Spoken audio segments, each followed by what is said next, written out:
Chaque jour en France, 7000 vélos sont vendus, 3 millions par an, sans compter ceux qu'on loue, ceux qu'on prête ou ceux qu'on a déjà chez soi. Saviez-vous que le musée d'art et d'industrie de Saint-Étienne possède la plus grande collection de cycles publics en France, avec près de 350 pièces historiques d'exception. C'est ici, dans la Loire, que fut d'ailleurs fabriquée la première bicyclette française, et oui, c'était en 1886.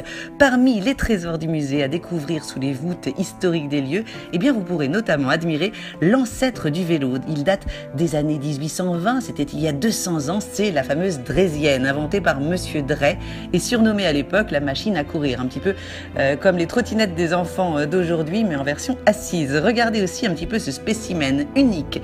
Il s'agit d'une invention qui date des années 1770. Le vrai vélo ne sera inventé qu'un siècle plus tard. Un siècle plus tard d'ailleurs, cet objet sera revisité avec cette pièce hallucinante équipée, tenez-vous bien, de pédales. Le cavalier est donc à l'intérieur du cycle et sa première utilisation s'est faite sur un Paris-Versailles conduit par un jeune garçon de 14 ans. Voilà, téméraire en tout cas.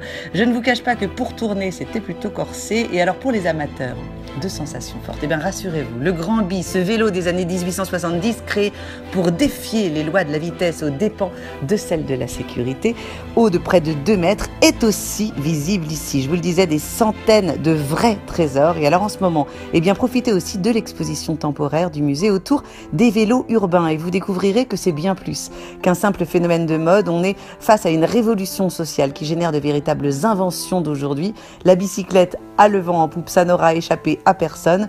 Le vélo devient un véritable art de vivre, écolo certes, mais pas que. On découvrira ici des déclinaisons improbables d'une inventivité surprenante. Alors, une bicyclette pliante qui se plie aussi facilement qu'une poussette, un vélo de course incassable en bambou réalisé pour le champion du monde, un vélo haute couture, et oui, même les grands noms de la mode s'y mettent. Un vent de liberté et de modernité souffle sur Saint-Étienne.